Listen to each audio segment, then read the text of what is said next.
Halo Standar, selamat datang kembali pada video pembelajaran akuntansi keuangan menengah 2. Pada bagian ini kita akan belajar mengenai investasi. Di bagian 1, saya akan membahas mengenai klasifikasi dan pengukuran instrumen keuangan. Sebelum kita mempelajari bagaimana mengklasifikasikan dan mengukur investasi, maka kita bahas terlebih dahulu apa itu investasi. Investasi merupakan bagian dari aset finansial. Sebelumnya kita sudah pernah membahas aset finansial. Apa itu aset finansial? Aset finansial itu adalah aset yang nilainya itu timbul dari cash flow yang berasal dari aset tersebut. Jadi seperti yang kita sudah bahas sebelumnya, yang kita sudah pelajari adalah aset finansial berupa kas dan receivable. Nah, pada bagian ini kita akan membahas dua jenis aset finansial, yaitu investasi pada instrumen utang dan investasi pada instrumen ekuitas. Terdapat dua motivasi atau dua hal yang mendorong perusahaan itu melakukan investasi. Yang pertama adalah untuk memperoleh return atau tingkat kembalian yang tinggi atas aset yang dimilikinya. Perusahaan kadang-kadang memiliki cash yang idle, mungkin sudah mencukupi untuk kebutuhan operasinya dan perlu menyisihkan dana yang diperlukan untuk keperluan jangka panjang.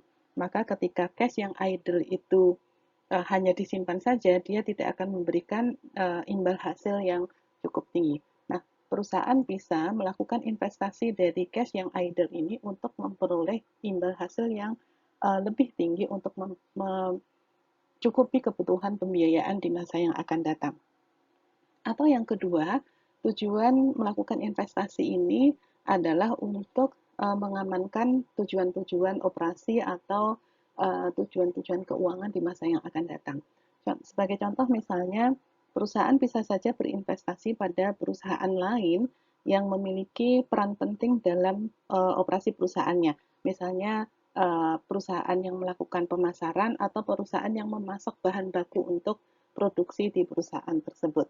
Nah, untuk mengamankan hal-hal tersebut, kepentingan operasi atau kepentingan keuangan di masa yang akan datang, perusahaan ini bisa melakukan investasi dalam saham perusahaan yang lain, sehingga mungkin bisa pada level sampai mempengaruhi keputusan dari manajemen investasinya tersebut.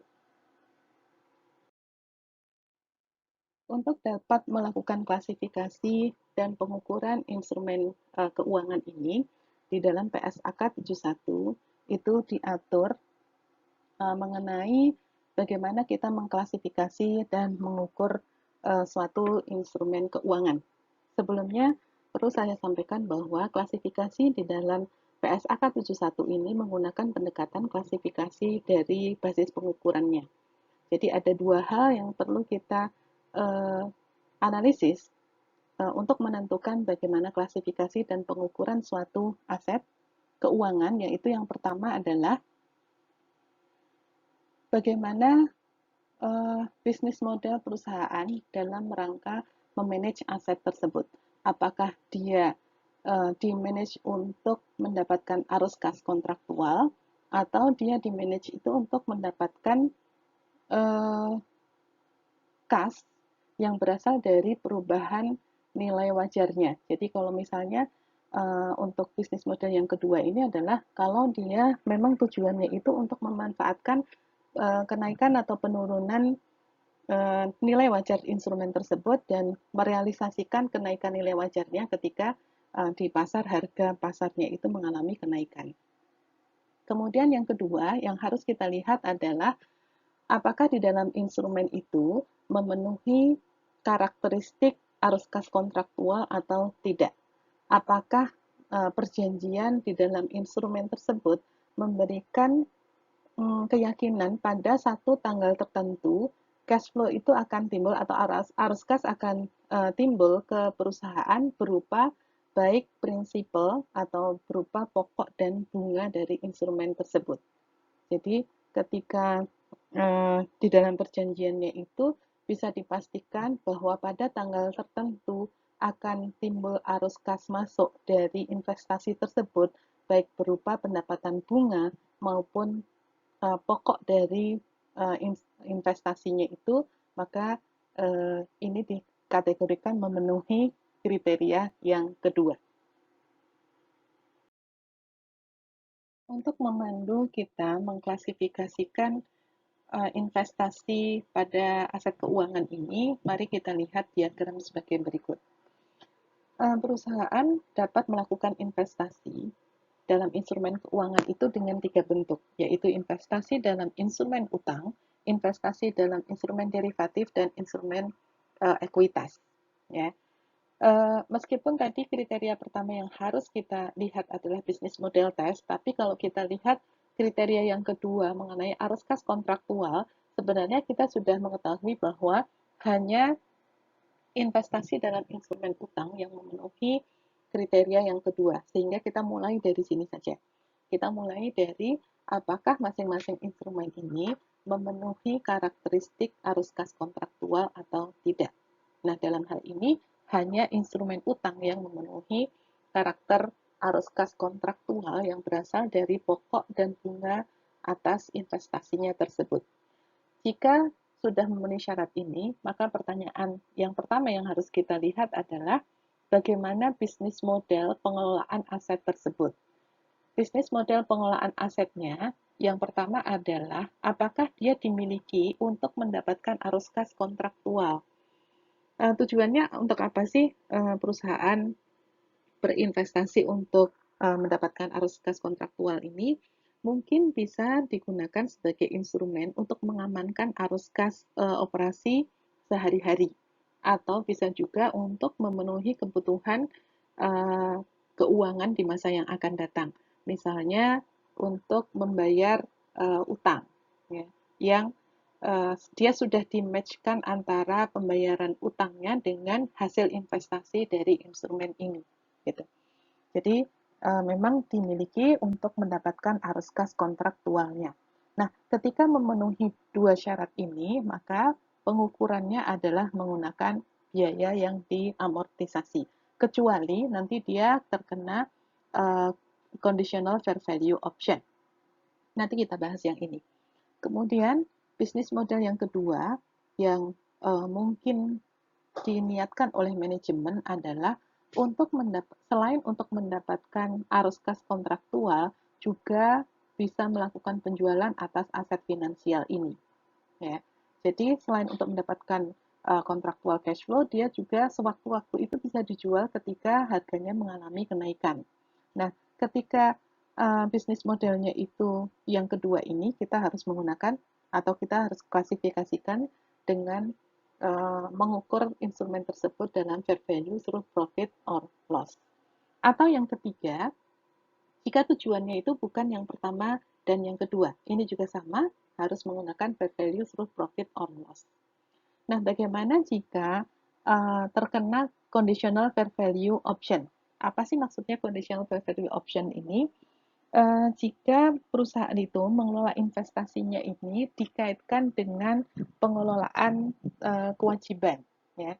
Jadi investasi ini aset, dia digunakan untuk mengelola kebutuhan pemenuhan kewajiban tertentu, misalnya untuk membayar utang. Ya. Jadi kalau misalnya utang yang dikelola dengan aset ini menggunakan pengukurannya dengan menggunakan nilai wajar, maka aset yang digunakan untuk mengamankan kewajiban tadi itu tidak bisa menggunakan amortis cost. Dia harus menggunakan fair value. Tetapi perubahan fair value-nya atau perubahan nilai wajarnya itu kita laporkan di dalam other comprehensive income. Dengan pendekatannya nanti adalah recycling. Maksudnya apa? Ketika instrumen ini dijual, maka accumulated other comprehensive income yang terjadi dari instrumen ini itu akan kita recycle ke income statement terlebih dahulu. Jadi kita akui sebagai profit atau loss, baru nanti kemudian ditutup ke retained earning. Jadi untuk instrumen utang itu kita bisa laporkan pada atau kita bisa ukur pada amortis cost, bisa kita ukur pada fair value through profit or loss, dan bisa kita ukur pada fair value OCI. Nah, Kemudian bagaimana kalau instrumennya itu atau investasinya itu di dalam instrumen saham, ya. Uh, Jelas untuk kontraktual cash flow karakteristik dia tidak terpenuhi, sehingga pertanyaan yang kedua adalah apakah investasi ini ditujukan untuk diperjualbelikan? Jika ditujukan untuk diperjualbelikan, maka sebenarnya perusahaan ini memanfaatkan penurunan dan kenaikan nilai wajar dari instrumen tersebut. Maka dia harus menggunakan nilai wajar melalui profit atau loss. Kemudian jika tidak ditradingkan, artinya uh, saham ini dimiliki untuk tujuan jangka panjang, maka kita harus lihat dulu atau kita harus tanyakan lagi apakah perusahaan ini memilih menggunakan fair value OCI untuk instrumen tersebut. Jika iya, maka dia harus mencatat perubahan nilai wajar itu pada OCI dengan pendekatannya itu recycling. Ya. Tidak recycling. Jadi nanti ketika instrumennya ini dilepas, saldo AOC-nya itu langsung direklasifikasikan menjadi retained earning tanpa melalui income statement. Jika tidak memilih untuk menggunakan fair value OCI, maka dia menggunakan fair value through profit or loss. Intinya adalah untuk instrumen ekuitas, investasi pada instrumen ekuitas seluruhnya menggunakan pendekatannya itu fair value, ya, untuk yang ditradingkan maupun untuk yang non trading tetapi tidak memilih menggunakan fair value OCI, itu menggunakan fair value through profit or loss, ya. Kecuali tadi untuk jangka panjang, tujuan jangka panjang, dan dia memilih menggunakan fair value OCI, maka dia akan menggunakan fair value OCI dengan pendekatannya itu tanpa melakukan recycling ketika instrumennya itu dilepaskan. Baik, kita lanjutkan kesimpulan dari pengukuran tadi, ya. Kesimpulan dari klasifikasi dan pengukuran untuk investasi dalam instrumen utang. Ada 3, yaitu pertama, kita bisa lakukan klasifikasi atau kita klasifikasikan dan pengukurannya itu menggunakan biaya yang diamortisasi untuk instrumen investasi utang seperti apa, yaitu yang dimiliki untuk memperoleh kontraktual cash flow dan tidak terkena fair value option, ya. Kemudian yang kedua adalah bisa diukur atau diklasifikasikan pada fair value OCI dengan pendekatan recycling untuk instrumen investasi pada instrumen utang yang tujuannya adalah ini, help for collection and selling, ya. Help for collection and selling, yaitu untuk memperoleh arus kas kontraktual dan juga untuk dijual dan tidak terkena tadi ketentuan fair value option. Atau yang ketiga adalah menggunakan pendekatan pengukurannya itu fair value through profit or loss. Ini adalah untuk investasi dalam instrumen utang yang memang tujuannya itu tidak untuk memperoleh arus kas kontraktual dan juga tidak untuk memperoleh arus kas kontraktual dan dijual. Maka pada umumnya ini adalah untuk instrumen yang ditradingkan, diperjualbelikan, dan yang memilih menggunakan fair value. Nah, bagaimana perlakuan akuntansinya? Untuk yang menggunakan amortis cost, nanti kita akan melakukan jurnal amortisasi. Jadi untuk instrumen utang ini, semuanya kita amortisasikan, karena interestnya harus menggunakan efektif interest, maka kita harus amortisasikan. Hanya saja untuk amortis cost, kita tidak melakukan penyesuaian nilai wajar. Kemudian untuk yang kita klasifikasikan di dalam fair value OCI, itu kita lakukan jurnal amortisasi, kemudian nanti dari amortis cost-nya tadi, itu kita bandingkan dengan nilai wajar, dan perubahan nilai wajarnya itu kita laporkan pada OCI. Ketika asetnya itu dilepaskan atau dijual, maka unrealized gain loss yang sudah terakumulasi dalam AOC, itu kita recycle ke profit or loss. Kemudian untuk yang fair value through profit or loss, tetap kita lakukan jurnal amortisasi dan kita melakukan mengakui perubahan nilai wajarnya itu pada profit or loss di income statement. Kemudian bagaimana untuk investasi dalam instrumen ekuitas. Nah, uh, agak berbeda dengan analisis yang ada di dalam diagram tadi. Kita harus melihat klasifikasi dari investasi dalam instrumen ekuitas itu melihat bagaimana pengaruh dari investor ke investinya. Yang bisa kita lakukan analisisnya itu dari tingkat kepemilikan sahamnya. Jadi kalau misalnya satu perusahaan itu bisa saja memiliki investasi pada instrumen saham perusahaan lain kurang dari 20%, itu artinya dia tidak memiliki pengaruh signifikan, ya. Yang kurang dari 20% bisa kita klasifikasikan tujuannya adalah untuk ditradingkan. Memang membeli saham itu untuk memanfaatkan kenaikan harganya sehingga ketika harga sahamnya itu naik kita bisa realisasikan melalui penjualan di pasar modal. Maka penilaiannya adalah menggunakan fair value through profit or loss, ya. Perubahan nilai wajarnya yang kita akui sebagai unrealized holding gain or loss itu kita akui di dalam income statement. Selain itu juga kita akan mengakui adanya dividen income dan keuntungan atau kerugian dari penjualan instrumen tersebut.